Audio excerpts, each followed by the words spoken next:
నమస్తే, welcome to our channel. Stone crusher యజమాని బెదిరించినటువంటి కేసులో విడుదల రజనీపై ఏసీబీ అధికారులు కేసు నమోదు చేశారు. మరికొద్ది రోజుల్లో కూడా ఆవిడ ఏసీబీ విచారణకు హాజరయ్యే పరిస్థితులు కూడా కనిపిస్తూ ఉన్నాయి.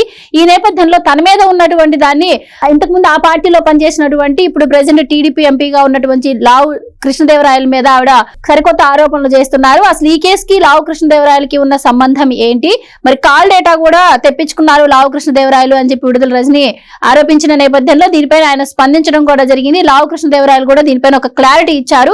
అసలు ఓవరాల్ గా అసలు ఈ కేసు ఏంటి, మరి ఇప్పుడు లావు కృష్ణదేవరాయల పైన వైసీపీ చేస్తున్నటువంటి ఆరోపణలు ఎలా చూడాలి, దీని వెనక ఏమన్నా మతలు ఉందా, ఇలాంటి విషయాలు తెలుసుకుందాం. మనతో పాటు ఉన్నారు ప్రముఖ సామాజిక రాజకీయ ఆర్థిక విశ్లేషకులు మధుసూదన్ రెడ్డి గారు. నమస్కారం అండి. నమస్తే. సో మధు గారు, విడుదల రజనీపై ఆరోపణలు వస్తూ ఉన్నాయి. సో గతంలో కూడా ఆరోగ్యశ్రీ విషయంలో కావచ్చు, ఆరోగ్య శాఖలో జరిగినటువంటి అవినీతి గురించి బయటపెట్టినప్పుడు కూడా ఆవిడ మీడియా సమావేశం పెట్టి మాకేం సంబంధం లేదు, ఇప్పుడు ఏవైతే అప్పులు ఉన్నాయో అవి కూటమి ప్రభుత్వమే కట్టుకోవాల్సింది, తనదే బాధ్యత అని చెప్పింది.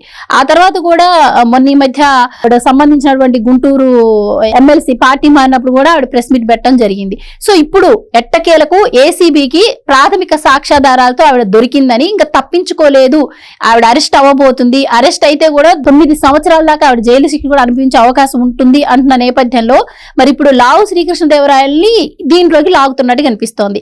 అసలు ఈవిడ మీదే ఉన్నటువంటి ఆరోపణలకి లావు కృష్ణదేవరాయలకి ఉన్న సంబంధం ఏంటి, ఆయన ఎందుకు ఈ కేసులో తీసుకొచ్చి ఇరికించాలని చూస్తున్నారు విడుదల రజనీ గారు, లోపల ఓవరాల్ గా ఏం జరుగుతుందంటారు, మీరేం చెప్తారు? ఇప్పుడు రాష్ట్రంలో గడిచిన 5 ఏళ్ళంటే 19-24 మధ్య ఒక ప్రభుత్వం ఏర్పడింది. ఆ ప్రభుత్వంలో మంత్రులుగా చలామణి అయ్యారు. చలామణి అయినటువంటి వాళ్ళల్లో విడుదల రజనీ గారు వైద్య ఆరోగ్య శాఖ మంత్రిగా పనిచేశారు. రాష్ట్రంలో ప్రధానంగా ఒక 5 శాఖలు ఉంటాయమ్మా. ఈ 5 శాఖల్లో సగం బడ్జెట్ ఉంటుంది. మొదటగా ఏంటంటే విద్యాశాఖకు అత్యధిక బడ్జెట్ ఉంటుంది. విద్యాశాఖలో మంత్రి ఎవరైనా ఉండని. తర్వాత రెండోది అత్యధికంగా బడ్జెట్ ఉండే శాఖ ఏంటంటే వైద్య ఆరోగ్య శాఖ అత్యధికంగా ఉంటుంది. దాని తర్వాత ఏంటంటే ఇరిగేషన్ శాఖ కూడా అత్యధిక బడ్జెట్ ఉంటుంది. తర్వాత విద్యుత్ శాఖ ఒకటి ఉంటుంది అన్నమాట. అట్లా ఏంటంటే ఈ విడుదల రజనీ గారు ఏంటంటే ఆమెకి ఐటీకి సంబంధించినటువంటి శాఖ కానీ ఇచ్చుంటే తనకు సంబంధించిన ఆ ఐటీ వ్యాపారంలోని బాగా సంపాదించింది, 1000 కోట్లకు పడగలెత్తింది. ఆమెకి తెలుసు ఏమన్నా కొన్ని కంపెనీలను తెచ్చి యువతకు ఉపాధి ఇచ్చింది. ఆమెకేం చేశారంటే వైద్య ఆరోగ్య శాఖ ఇచ్చారు, ఫ్యామిలీ హెల్పేర్ వైద్య మహిళా శిశు సంక్షేమ శాఖని వైద్య ఆరోగ్య శాఖ ఇచ్చాలకే శాఖ మాత్రమే ఆమె దగ్గర ఉన్నది, కానీ పెత్తనం అంతా తాడేపల్లి కొంపలో ఉన్నది. వైద్య శాఖలో నీకు 104, 108 వాహనాలు కొన్నారు. ఆ వాహనాలు కొన్నదానికి విడుదల రజనీకి ఏం లేదు, పెట్టమంటే ఆడ సంతకం పెట్టింది. 1000 కోట్ల స్కామ్ జరిగింది 104, 108 వాహనాల కొనుగోలులో. ఆ వాహనాల కొనుగోలు వ్యవహారం అంతా చూసింది జగన్మోహన్ రెడ్డి యొక్క తమ్ముడైనటువంటి వైవి సుబ్బారెడ్డి పుత్రరత్నమైనటువంటి విక్రాంత్ రెడ్డి. ఆమె పెట్టమంటే ఆడ సంతకం పెట్టింది వాళ్ళకి. తర్వాత చూస్తే మందుల కుంభకోణం ఇంకొకటి ఉందన్నమాట. ఇదంతా ఈ 2,20,00,000 అనేది ఒకరోజు ఫ్లెక్సీలకి రావా డబ్బులు. అది పెద్ద కుంభకోణం కాదు. అసలు కుంభకోణాలు విడుదల రజనీకి తెలియకుండా జరిగిన, తెలియక జరిగిన అసలు తిమింగళం కుంభకోణాలు ఉన్నాయి. ఆ ఎలికలు తీయాలి అంటే కొండను దొవ్వి ఎలికిని పట్టారంటారు చూసావా. ఈ 2,20,00,000 అనేది ఎలికి పిల్ల లాంటిది. అసలు తిమింగళాలు బయట ఉన్నాయి. అంటే 104, 108 వెహికల్స్ కొన్న కుంభకోణము 1000 కోట్ల కుంభకోణం. అది వెహికల్స్ కొనుగోలు. దాంట్లో ప్రథమ ముద్ద ఎవరంటే వైవి సుబ్బారెడ్డి కొడుకు విక్రాంత్ రెడ్డి. ఎవరు మనిషి? ఆయన మనిషి. జగన్మోహన్ రెడ్డికి సొంత తమ్ముడు అవుతాడు. అంటే పిన్ని కొడుకు కాబట్టి తమ్ముడు కాక ఏమవుతాడు. ఎందుకంటే వైవి సుబ్బారెడ్డి భార్య రాజశేఖర రెడ్డి యొక్క భార్య విజయమ్మ, వాళ్ళిద్దరు అక్కల చెల్లెళ్ళు. అందువల్ల ఏంటంటే ఇప్పుడు పోర్టు కుంభకోణం కూడా మళ్ళీ వెనక్కి రాసిచ్చింది ఎవరు? విక్రాంత్ రెడ్డి డీల్ చేశాడు. అంటే ఈ పెద్ద పనులన్నిటికీ విక్రాంత్ రెడ్డిని పెట్టుకున్నాడు అనమాట. కాబట్టి వెహికల్లో కుంభకోణం అదొకటి రావాలా. మందుల కుంభకోణం ఏంటంటే DMHO అని ఒకటి ఉంటుంది. ప్రతి జిల్లాలో ప్రభుత్వ ఆసుపత్రులకి కావాల్సినటువంటి వస్తువులు సేకరణ చేస్తారు.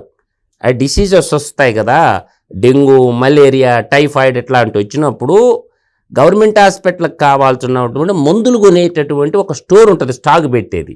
ఇది 1000 కోట్లు కొంటారనమాట. నాట్ ఓన్లీ బయటికి తెలియదు అనమాట ఇవన్నీ.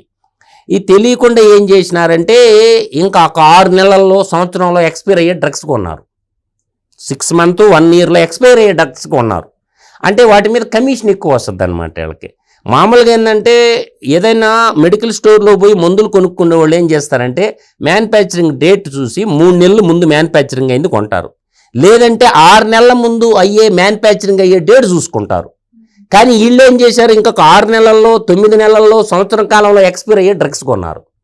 ఈ డ్రగ్స్ కొన్న దాంట్లో 1000 కోట్లు చేతులు మారినాయి. ఏ కంపెనీలకు ఆర్డర్ ఇచ్చారు, పేమెంట్లు ఎంత చేశారు, దాదాపుగా నీకు సంవత్సరానికి యావరేజ్న 15,000 కోట్లు పెట్టుకుంటే 75 నుంచి 80,000 కోట్లు బడ్జెట్ విడుదల రజనీ చేతిలో ఉన్నది. స్మాల్ బడ్జెట్ కాదు, 5 ఏళ్ల బడ్జెట్. సంవత్సరానికి 15,000 కోట్లు లెక్కనేసుకున్నా కూడా అప్పుడు 15 75 75 నుంచి 80,000 కోట్ల రూపాయలు బడ్జెట్ విడుదల రజనీ చేతిలో ఉన్నది. సో దాంట్లో దాదాపు చాలా కొట్టేసింది అనమాట. ఇది అంతా కొట్టేసింది ఎవరు? Centralised corruption. గత ప్రభుత్వం చేసింది ఏంటంటే ఎమ్మెల్యేలకి మంత్రులకి వీళ్ళ దగ్గరకు ఊరికి పోకుండా సెంట్రలైజ్డ్ కరప్షన్ చేశారు. మైన్ వాళ్ళ చేతిలోని పెట్టుకున్నారు, మైన్స్. తర్వాత మద్యం వాళ్ళ చేతిలోని పెట్టుకున్నారు, మెడికల్ వాళ్ళ చేతిలోనే పెట్టుకున్నారు. అంటే ఇది సెంట్రలైజ్డ్ కరప్షన్గా వాళ్ళకి పోతే వీళ్ళు ఏం చేశారంటే జగనన్న లేఅవుట్లు ఉన్నాయి, ఈ లేఅవుట్లు భూములు ప్రభుత్వానికే భూములు కొన్నారు. కొన్నప్పుడు రైతుల దగ్గర 10 నుంచి 15 లక్షల రూపాయలకి భూములు కొనుగోలు చేసి 65 లక్షలకు ప్రభుత్వానికి వచ్చారు. ఆ పై డబ్బు వీళ్ళు నొక్కేశారు. అది ఒక కుంభకోణంలో బయటపడి డబ్బులు ఇచ్చి సెటిల్ చేసుకున్నది రైతుల. అండ్ ఇంకోటి సార్, ఇప్పుడు ఆవిడ చిలకలూరుపేట నుంచి గతంలో గెలవడం జరిగింది. ఇప్పుడు ఆవిడ చేసిన అక్రమాలు ఈ దందాల వల్లే ఆవిడకి పూర్తి వ్యతిరేకత రావడం, ఆవిడ ఓడిపోవడం కూడా జరిగింది. ఇదంతా మనకు తెలిసిన విషయమే. అయితే ఇప్పుడు దీంట్లో లావు కృష్ణదేవరాయల పాత్ర ఏంటి? కాల్ డేటా గురించి ఆవిడ మాట్లాడటం జరుగుతోంది. అయితే దీనిపైన ఆయన స్పందించి క్లారిటీ ఇచ్చారు, కానీ అసలు కాల్ డేటా విషయం ఏంటి? అందులో వాళ్ళ ప్రభుత్వం ఉన్నప్పుడే వీళ్ళు ఒకరికొకరు పడక చేసుకున్నారు. ఎంపీకి ఈమె ఎమ్మెల్యేగా మంత్రిగా ఉండేది, ఆయన నరసరావుపేట ఎంపీగా ఉండేవాడు. సో వాళ్ళకి ఇంటర్నల్ ప్రాబ్లం ఏదో ఉంది. ఆమె ఒక కొత్త కుంభకోణాన్ని బయట పెట్టింది. లావు కృష్ణదేవరాయలకు సంబంధించి విశాఖపట్నంలో భూములు ఉన్నాయి, ఆ భూములు జగనన్న క్లియర్ చేశాడు, వాటి మీద కూడా ఎంక్వైరీ చేయని చెప్పకనే చెప్పింది. సో తప్పే ఉందమ్మా. ఇప్పుడు ఆయన ఏ భూములు విశాఖపట్నంలో కొన్నాడో వాటిని జగన్మోహన్ రెడ్డికి ఎందుకు క్లియరెన్స్ చేశాడు, అది కూడా బయటికి రానియండి, మంచిదే కదా, తప్పేముందా? ఇప్పుడు పాలకు పాలు నీళ్ళకి నీళ్ళు తేలిపోద్ది కదా, ఊరక బట్టకాల్చి మొఖానేసిందా? కృష్ణదేవరాయలు ఏమన్నా సహజంగా భూములు కొన్నాడా విశాఖపట్నంలో? ఆ భూములు ఏ ప్రాతిపదికన జగన్మోహన్ రెడ్డి క్లియర్ చేశాడు? అవి ఏమన్నా 22A జాబితాలో ఉన్నాయా, లేకపోతే అసైన్మెంట్ భూములు ఏమన్నా ఉన్నాయా, దేవాదాయ శాఖ భూములు ఏమన్నా? ఎంక్వైరీ చేస్తే తేలిపోద్ది కదా నిజమా ఏంటి అబద్ధమైందని. ఆమె ఏంటంటే మధ్యలో రాయబారిని పంపించిందంటమ్మా. కృష్ణదేవరాయలు చెప్పాడు, ఏరే ఒక కార్పొరేటర్ని పంపించిందంట, వాళ్ళ డబ్బులు వాళ్ళకి తిరిగి ఇచ్చేస్తాను, నా మీద కేసు లేకుండా చూడు అని చెప్పి మధ్యవర్తిని కృష్ణదేవరాయల కాడికి పంపించిందంట. అంటే నువ్వు డబ్బులు తీసుకున్నామని ఆమె ఎక్కడ కూడా నేను డబ్బులు తీసుకోలేదని చెప్పలా. డబ్బులు నేను స్టోన్ కర్సర్ వాళ్ళ దగ్గర నేను తీసుకోలేదని అసలు నోటి నుంచి చెప్పటం ఆమె. వాళ్ళు పోయి ఏసీబీ కేసు పెట్టారు. కేసు పెడితే బెదిరిస్తుంది. ఏమని? మా అన్నున్నాడు, పులివెందుల పోటుగాడు నాకు అడ్డంగా ఉన్నాడు, రేపు మేము వస్తాము, మీ అంతు తేలుస్తామని బెదిరిస్తుంది. బెదిరిస్తే బెదిరిపోద్దా?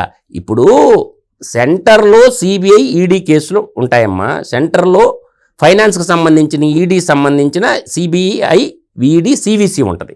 అట్లాగే రాష్ట్రానికి వచ్చేళ్ళకి ఏసీబీ ఉంటుంది, సిఐడి ఉంటుంది, రాష్ట్రానికి సంబంధించిన విజిలెన్స్ కూడా ఉంటుంది. రాష్ట్ర స్థాయిలో జరిగిన అన్ని బయటికి తీస్తారు. ఇవాళ దొరికిపోయింది, క్లియర్గా దొరికిపోయింది విడుదల రజని. తప్పు చేయకపోతే, డబ్బులు తీసుకోకపోతే నేను ఇస్తాను తిరిగి ఆ డబ్బులని ఎందుకు రాయబారానికి పంపించావు? ఇది రాయబారమా రాయబేరమా? ఎందుకు చేసుకున్నావు బేరం? అదేమంటే నేను బీసీ మహిళని బీసీ కార్డు ఎందుకు ఉపయోగిస్తున్నావు? ఇప్పుడు బీసీ అయినా, ఓసీ అయినా, ఎస్సీ అయినా, ఎస్టీ అయినా దొంగే. మంత్రి అయితే కంత్రి పనులు చేయమని చెప్పారా? చేయమని చెప్పలేదు కదా. అందుకని పోతన భాగవతంలో ఒక పద్యం చెప్పాడు పెద్ద ఆయన. పోతన భాగవతంలో వారిజాక్షులయందు వైవాహికములయందు ప్రాణ విత్త మానభంగములయందు బొంకవచ్చు. ఊరకరాయల పోతన గారు భాగవతంలో వారిజాక్షులయందు ఆమెకు అర్థమైపోయింది. తర్వాత వైవాహికములందు మ్యారేజ్ విషయానికి సంబంధించి ప్రాణం పోయేటప్పుడు, తర్వాత విత్తము అంటే ధనము, మానభంగముల యందు బొంకవచ్చు అని చెప్పాడు. ఈమెం చేసిందంటే ఇప్పుడు డబ్బు దొంగతనం చేసింది కాబట్టి ఒక ప్రజాప్రతినిధిగా ఉంటూ డబ్బు దొంగతనం చేయకూడదు, మంత్రి అయితే తంత్రి పనులు చేయకూడదు. అందువల్ల మంత్రి అయిన తర్వాత స్టోన్ క్రషర్ వాళ్ళ దగ్గర డబ్బులు వసూలు చేయడం, అది ఏం పని అంటే పాడు పని కదా. రియల్ ఎస్టేట్ వాళ్ళకి డబ్బులు వసూలు చేయడం, నువ్వు ఎలక్షన్లో పెట్టుబడి పెడితే ప్రజాస్వామ్యంలో నేను ఒక 50 కోట్లు 100 కోట్లు పెట్టాను కాబట్టి వసూలు చేయటానిక, ప్రతి పనిలో వసూలు దందా మొదలుపెట్టింది, ఆ దందాలో కూరుకోపోయింది.